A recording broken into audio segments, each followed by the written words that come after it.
Viewers, उम्मीद है कि आप खैरियत से होंगे। और आज हमारा जो टॉपिक है वो सिंगल एंट्री के कुछ क्वेश्चंस हैं। आज हमने 2 क्वेश्चन बीकॉम के क्लियर करने हैं। उसमें एक जो है वो आपको पता होगा कि अकाउंटिंग में 2 सिस्टम होते हैं। एक होता है डबल एंट्री सिस्टम और एक होता है सिंगल एंट्री सिस्टम। तो सिंगल एंट्री सिस्टम के क्वेश्चंस भी एक अहम टॉपिक है अकाउंट्स के अंदर। तो सुहेल अफजल साहब की बुक का बीकॉम लेवल पे या ग्रेजुएशन लेवल पे या एसोसिएट डिग्री लेवल पे कॉमर्स के अंदर अकाउंटेंसी में सिंगल एंट्री को कैसे सॉल्व किया जाता है, ये आज हमने टॉपिक। उसमें फिर 2 मेथड हैं। या तो आप डबल एंट्री में कन्वर्ट कर लें, उसको बोलते हैं कन्वर्जन मेथड, और या फिर आपका एक क्वेश्चन सॉल्व हो और एक सिनेरियो हो कि जो स्मॉल बिजनेसेस हैं वो सिंगल एंट्री पे चल रहे होते हैं। जैसा कि नॉर्मल एक ठेले वाला है या एक छोटा बिज़नेस है, कारोबार है, एक ढाबे वाला है, तो उसका जो कारोबार है वो लिमिटेड है। उसके लिए डेबिट क्रेडिट और अकाउंटिंग स्टैंडर्ड्स पर आप नहीं देखते, बल्कि उसमें चंद एक पर्सनल अकाउंट्स बनाते हैं कि मैंने कितने अकाउंट रिसीवेबल हैं, मेरे कितने पेएबल्स हैं, या हमारे जो एक सरमाया है वो स्टार्ट ऑफ द ईयर में क्या था और एंड ऑफ द ईयर में क्या होगा। तो डिफरेंस निकाल के हम एक कारोबार का रिज़ल्ट ले लेते हैं। तो आज हमने इसी पर बात करनी है। तो 2 क्वेश्चन हैं जो हमने सॉल्व करने हैं। एक क्वेश्चन नंबर 4 है और क्वेश्चन नंबर 5 है। तो इसमें हमें एक तो प्रॉपर फॉर्मेट का पता हो कि एक तो इसमें बैलेंस शीट नहीं बनती, इसमें स्टेटमेंट ऑफ अफेयर्स बनेगी, जो कि एसेट्स और लायबिलिटीज़ को हम लिखेंगे और उनका डिफरेंस लेके कैपिटल लेके आएंगे जो ओनर इक्विटी होगी। दूसरा ये होगा कि एक ओपनिंग भी होगा और एक एंडिंग होगा। तो कुछ क्वेश्चंस ऐसे होते हैं जिसमें दोनों ही कैपिटल हमारे नहीं होते, तो उसमें 2 स्टेटमेंट ऑफ अफेयर्स बनेंगी, जैसा कि आप इसमें देख रहे हैं बैक हैंड पे। तो इसमें हमने एक बनाया क्योंकि ये दोनों क्वेश्चन सेम नेचर के हैं, तो हमने इनको समझा कि एक ही वीडियो में हम इसको कवर करें। तो इसमें स्टार्ट करते हैं और देखते हैं कि इसमें क्या क्या इफ़ेक्ट होने हैं और किस तरह से आना है। तो सबसे पहले आपको एक जो है वो फॉर्मेट पता होगा क्वेश्चन का, कि जिसके अंदर हमने ये सारा डाटा डालना है। वो नेटवर्थ या नेटवर्थ मेथड में या प्रॉफिट एंड लॉस की जो स्टेटमेंट बनेगी उसमें कैसे आएगा, ये हमने आज देखना है। तो आज हम देखते हैं कि इसमें क्या क्या होगा। तो आप देखें कि इसमें सबसे पहले हमें ये चीज़ देखनी पड़ेगी कि इसके अंदर जो स्टेटमेंट ऑफ प्रॉफिट लॉस है, जैसे ये क्वेश्चन नंबर 4 है, यहाँ पे आप देख रहे होंगे। तो इसमें होगा ये कि आपने ये लिखना है कि भाई at the end of the year आपके पास क्या कैपिटल था, या आपके पास जो है वो एडिशनल कैपिटल कितना होगा। ये एक फॉर्मेट है जिसके मुताबिक हम सॉल्व करेंगे कि ड्यूरिंग द ईयर आपने कोई अगर ड्राइंग्स की हैं जो आप पर्सनल यूज़ के लिए ली हैं तो वो यहाँ पे ऐड बैक हो जाएंगी। उसके अलावा जो आपने स्टार्ट ऑफ द ईयर में या ड्यूरिंग द ईयर आपने कैपिटल लगाया हुआ था एडिशनल या फर्दर कैपिटल, वो माइनस हो जाएगा। इसके अलावा इंटरेस्ट की एडजस्टमेंट्स होती हैं वो कैपिटल की, वो तो आएंगी नेक्स्ट क्वेश्चन में, तो हम बात करेंगे। तो क्वेश्चन नंबर 4 के अंदर ये हम फॉर्मेट बना लेंगे। और क्वेश्चन में ये दिया गया था भाई mister Anwar started business with ₹25,000 at the start of the year, और 2005 का ये केस है, तो फिर हम इसके एंडिंग डेट जो है वो 2005 ले लेंगे और उसमें देखेंगे। और दूसरा जो इसके अंदर ये आएगा कि अब हम ये फॉर्मेट लिखेंगे, तो जो क्वेश्चन ये ग्रीन में आपको नज़र आ रहा है, तो ये वाला क्वेश्चन में डाटा गिवन है। एक तो ड्राइंग्स दी हुई है 9,000 की, जो कि उसने पर मंथ दी हैं। 750 मल्टीप्लाई बाय 12 करके हमने पर मंथ को 9,000 में कन्वर्ट कर दिया है। और दूसरा है कि एडिशनल कैपिटल भी उसने बताया था कि during the year he introduced further capital या additional investment in business by the owner, वो आपकी 3,750 है, जो कि यहाँ के माइनस हो जाएगी। तो ये फॉर्मेट एक ही रहेगा इस तरह के क्वेश्चंस में, और उनको हमने देखना है। तो ये हमारा आंसर आ चुका है। इसके लिए हमें एक चीज़ की कैलकुलेशन करनी पड़ेगी, जो हम देखते हैं कि हमारे पास जो है वो एक चीज़ इसमें कॉमन बनानी पड़ती है, वो है एंडिंग वाली। एंडिंग में जो है वो एडजस्टमेंट्स भी होती हैं, क्योंकि ड्यूरिंग द ईयर जो हमारी रिकॉर्डिंग से रह जाती हैं चीज़ें, उनको हम एडजस्ट करते हैं। तो इसका आज हमने देखना है कि भाई फर्नीचर उसने ड्यूरिंग द ईयर लिया था। ये ड्यूरिंग द ईयर 2 चीज़ें ली हैं, एक लोन लिया है और एक हमारे पास जो है वो फर्नीचर उसने लिया था। तो फर्नीचर जो है वो क्योंकि उसने स्टार्ट ऑफ द ईयर में ले लिया था, तो इसलिए पूरी 10% डेप्रिसिएशन की एडजस्टमेंट भी हमने डाल दी, और वो ₹4,500 नेट अमाउंट बनी। इसी तरह से जो लोन लिया है वो हमने लोन लायबिलिटी में लिखना है, लोन इज़ अ लायबिलिटी, और उसको हमने लिख कर उसके ऊपर जो इंटरेस्ट ड्यू था, interest have not been paid yet, ये भी लिखा हुआ था। तो उसमें आप देखिएगा क्वेश्चन में, तो ये 12,500 जो लोन था उस पर 9% आपका डेप्रिसिएशन का इंटरेस्ट का चार्ज हुआ, और फिर 6 मंथ भी किया, क्योंकि इसकी जो स्टार्टिंग डेट थी वो हमारे पास आई थी 30 जून, यानी कि आप जून और जो दिसंबर तक था टिल, उसको कंपेयर करेंगे तो वो 6 मंथ्स का टाइम पीरियड बनता है। तो 562.5 हमारा जो है वो इंटरेस्ट बना था, तो वो हमने वहाँ पे लिख दिया। बाकी ये गिवन था एंडिंग डेट पे कुछ, तो इसमें क्योंकि ओपनिंग कैपिटल तो गिवन है, सिर्फ एंडिंग के लिए हमने करना है। तो टोटल एसेट्स को माइनस लायबिलिटीज़ करेंगे तो हमारे पास एक कैपिटल आ जाएगा। ये रेड में मैंने लिखा है समझने के लिए कि ये एसेट्स जो टोटल हुए हैं 44,000 के हुए। इसमें देखें रिसीवेबल्स हैं, डेटर्स हैं, इनकी एडजस्टमेंट्स भी आ सकती हैं। आपको पता है कि जो एडजस्टमेंट्स हैं वो इनकी जो प्रोविजंस है या बाकी हैं, तो इसका ट्रिक ये है कि ये आमतौर पे एडजस्टमेंट्स जो है इंटरेस्ट के अलावा वो ऑलमोस्ट माइनस वाली आ रही हैं। इसमें प्रोविजंस आ जाए तो वो यहाँ से माइनस करनी है आपने। अच्छा, बहरहाल फिर टोटल हुआ इंक्लूडिंग दिस फर्नीचर, तो ये आ गया आपके पास 44,500। और फिर उसके बाद हमने लायबिलिटीज़ जो है क्रेडिटर्स, ओमिंग रेंट या रेंट पेएबल या कोई एक्सपेंस पेएबल होगा वो भी लायबिलिटी के तौर पर रखेंगे। तो इसको हमने माइनस करना है वो सारे में से। तो बैलेंसिंग फिगर जो होगा, ये मैंने लिखा भी है कि बैलेंसिंग फिगर जो है वो हमारे पास 29,812.5 आएगा। तो ये जो फिगर है ये हमारा एंडिंग कैपिटल बनेगा। इस एंडिंग कैपिटल को हम यूँ ही यहाँ पुट करेंगे, ये रेड में मैंने लिखा स्टार में, तो ये वाला जब पुट करेंगे तो इसको सॉल्व करके हमारे पास जो at the end of the year profit बचता है वो 10,062 रुपीज़ है। ठीक है, तो 10,062 रुपीज़ जो है ये हमारा प्रॉफिट है, इसको हमने यहाँ पे लिख दिया। तो आप देख सकते हैं कि ये इस तरह से सॉल्व होगा कि एक हमें फॉर्मेट बनाना है जिसका नाम है statement of profit and loss. क्योंकि ये नेटवर्थ मेथड है तो हम डायरेक्ट तरीके से इसको सॉल्व करेंगे। इसमें किसी किस्म का हमारे पास वो रिकॉर्ड ही नहीं है क्योंकि सिंगल एंट्री है।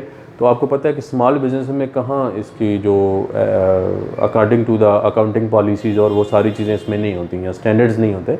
तो इस वजह से हम इसको एक सिंपल अल्फाज में हमने प्रॉफिट निकाला है। तो मेरे पास एक इसी तरह का केस स्टडी भी है, ये भी एक केस स्टडी है कि भाई एक आम आदमी है, वो आता है बीइंग अकाउंटेंट, आप उसको डील कर रहे हैं। तो आपके पास अगर वो स्मॉल बिज़नेस के लिए आता है और वो कहता है जी मुझे अपने फाइनेंशियल्स बनवाने हैं तो आप उसको सिंपल सी बात है सॉरी कि आप उसको बनवाएंगे फाइनेंशियल्स को इस लिहाज से कि वो इसके अंदर इस फॉर्मेट में आप उसको सॉल्व करेंगे और एट द एंड ये आप बताएंगे भी आपको 10,062 पॉइंट जो है वो 5 का जो प्रॉफिट है या लॉस आ जाएगा, इवन के माइनस में आ जाए तो लॉस आ जाएगा। तो ये आपके पास फॉर्मेट है जिसको आपने रखना है और इसको फॉलो भी करना है। इंशाल्लाह हम नेक्स्ट वीडियोज़ में भी देखते रहेंगे कि ये किस तरह से सॉल्व होगा या किस तरह से लेके आएंगे। बाकी क्वेश्चंस भी इंशाल्लाह इसी चैप्टर के लेके आएंगे।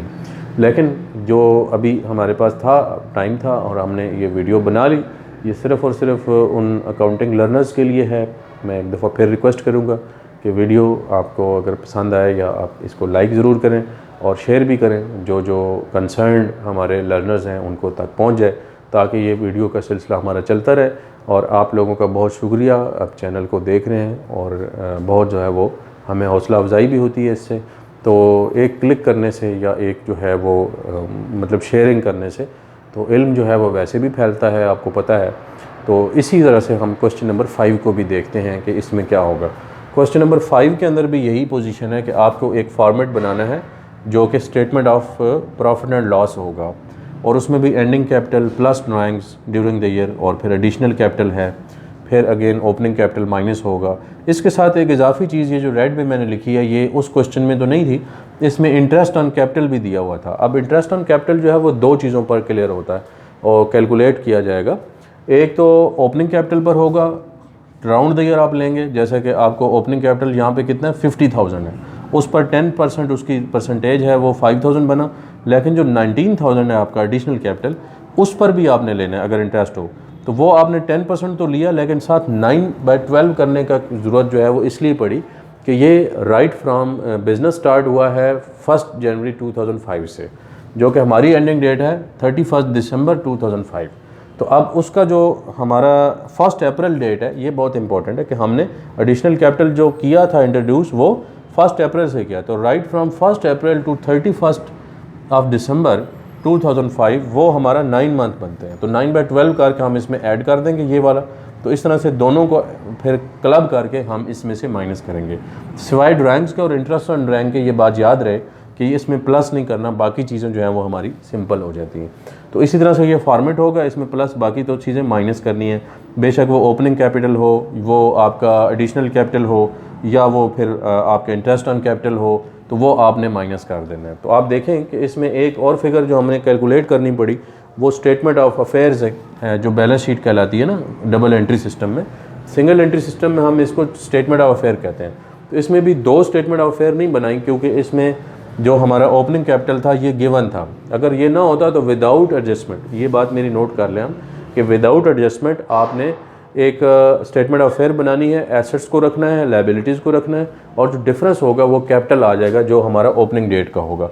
लेकिन कुछ क्वेश्चंस ऐसे हैं जिसमें ये करना पड़ेगा, या केसेस ऐसे आएंगे, लेकिन आम तौर पे जो है वो हमें जो क्वेश्चन में अभी गिवन है इन दो में सिमिलरिटीज़ यही हैं कि इसमें ओपनिंग उसमें भी गिवन था और इसमें भी गिवन था। दूसरा जो इसमें आ रहा है कि ड्यूरिंग द ईयर इसने फर्नीचर भी जो है वो इसमें डेप्रिसिएशन का किया, तो उसको भी हमने एडजस्ट कर दिया और वो 10,800 आया। वैसे ड्यूरिंग द ईयर उसने परचेजिंग जो की थी एसेट्स की वो बाय किया था, वो 12,000 का था। तो ये आपको पैराग्राफ के अंदर दिया जाए, ये जो ग्रीन वाला मैंने दिया ना ये आपको पैराग्राफ के अंदर जो है वो क्वेश्चन में दिया गया। बाकी जो है वो इसके साथ बाकी चीज़ें भी हैं। अब इसमें प्रोविजन भी आ गई है, देखिए राइट ऑफ उसने 2,800 का माइनस के, ये डेटर्स में से हमने, बाकी कैश बैंक ये चीज़ें वही हैं जो हम ऊपर कर रहे हैं। बिल रिसीवेबल स्टॉक इनके ऊपर भी जो है रिसीवेबल पे आ सकता है, डेटर्स के ऊपर आ सकता है, फर्नीचर के ऊपर आ सकता है। तो ये बहरहाल इसकी डेप्रिसिएशन हो, राइट ऑफ बैड डेट्स करने हो, या ये आपने प्रोविजन लेनी हो रिसीवेबल के ऊपर हो, ये सारी आपकी माइनस हो जाएगी। तो यहाँ पे नेट बना के फिर हमने आगे उसको फॉरवर्ड कर दिया। तो इस तरह से इस एसेट्स का जो टोटल है वो 1,04,000 बनता है। 1,04,000 में से फिर हमने उसी तरह अगेन क्रेडिटर्स, रेंट ड्यू, ठीक है, जैसे ऊपर था ये रेंट ड्यू हमने किया हो, तो ये सारा माइनस करना है। तो हमारे पास जो बैलेंसिंग फिगर था, तो एसेट्स को लायबिलिटीज़ या इक्विटीज़ का जो सेक्शन है वो निकालने के लिए हम लायबिलिटीज़ को माइनस करेंगे। तो एसेट्स माइनस लायबिलिटीज़ का जो बैलेंसिंग फिगर होगा वो हमारे पास क्या आएगा, 67,850। तो 67,850 का जो फिगर है यही हमारा एंडिंग कैपिटल है, क्योंकि एंडिंग डेट को बना रहे हैं तो फिर एंडिंग बनेगा। तो एंडिंग वाला जो है वो हम फिर इसमें यहाँ पुट कर देंगे और इस तरह से फिर दोबारा इसको सॉल्व करेंगे, यानी कि इसको सारा सॉल्व करके इसमें से इफेक्ट इसी में देने हैं ना कि ये आज लास्ट डे पे हमारे पास ये था। तो 67,850 माइनस प्लस करना है 21,600। ये कैसे है, ये हमारा 1,800 पर मंथ था। तो आप देखें कि वहाँ पर भी मैंने किया और यहाँ पर भी। अगर पर मंथ आपको ड्राइंग्स दी गई हों तो आपने मल्टीप्लाई बाय 12 करना है, क्योंकि अकाउंटिंग पीरियड के कॉन्सेप्ट पर हम पूरे 12 मंथ का कैलकुलेशन कर रहे हैं, यानी कि एक 12 मंथ का टाइम पीरियड ही हमारा कॉन्सेप्ट है। हम अकाउंट्स में जब भी रिजल्ट्स देखते हैं तो स्टैंडर्डाइज जो हमारा अकाउंटिंग पीरियड है या जो हमारा कॉन्सेप्चुअल फ्रेमवर्क है अकाउंट्स का, वो ये कहता है कि हम जो है वो एक स्टैंडर्ड टाइम पीरियड 12 मंथ होता है। तो इस वजह से जो साल के दौरान उसने किया तो 12 मंथ होंगे। इसीलिए आप देखें कि यहाँ भी हम 12 मंथ के, क्योंकि रेट भी एनुअली होते हैं ना, तो जिसमें हमारा मंथ कम हो जाएंगे फिर उसको हम मंथ के साथ भी मल्टीप्लाई कर देते हैं। तो यहाँ पर हमने 21,800 किया प्लस, और फिर एडिशनल कैपिटल जो था ये क्योंकि अपनी जेब से डाला था उसने, और ये भी माइनस कर दिया। फिर नेट रिज़ल्ट हमें मिला 14,025, यानी कि 14,025 रुपीज़ इसको वो आंसर है जो हमारा प्रॉफिट का आंसर है। नेट वर्थ हमारी बढ़ गई है। तो ये नेट वर्थ इंक्रीज़ भी हो सकती है और डिक्रीज़ भी हो सकती है। तो इस मेथड का नाम जो है वो याद रखना है आपने। ये हमारे पास है नेट वर्थ मेथड, जिसके अंदर हम एक स्टेटमेंट ऑफ प्रॉफिट बनाते हैं और उसके कैपिटल के अंदर अगर, हाँ अब क्वेश्चन एक ये भी है कि भाई अगर कैपिटल दोनों या both Capitals, opening capital and ending capital R both given in the question, तो फिर हमें किसी किस्म की स्टेटमेंट ऑफ अफेयर बनाने की ज़रूरत नहीं रहेगी, क्योंकि फिर हमें ये डिफरेंस निकालने की ज़रूरत नहीं है, क्योंकि हमें कैलकुलेशन वर्किंग करने की ज़रूरत बिल्कुल भी नहीं है। फिर सिर्फ हमारा statement of profit and loss बनेगा तो हमारा आंसर आ जाएगा। तो आई होप कि ये वीडियो भी आपको क्वेश्चन के हिसाब से पसंद आई होगी। जिन लोगों के रेलेवेंट है उनको तो बहुत ज़्यादा इस पर जो है वो समझने की ज़रूरत है, और पेपर पॉइंट ऑफ व्यू से भी ये बहुत अहम चैप्टर है, हर लेवल पे जो है वो होता है। तो आई होप कि ये आपको वीडियो पसंद आएगी। थैंक यू, अल्लाह हाफिज़, अपना ख्याल रखिएगा, बहुत शुक्रिया।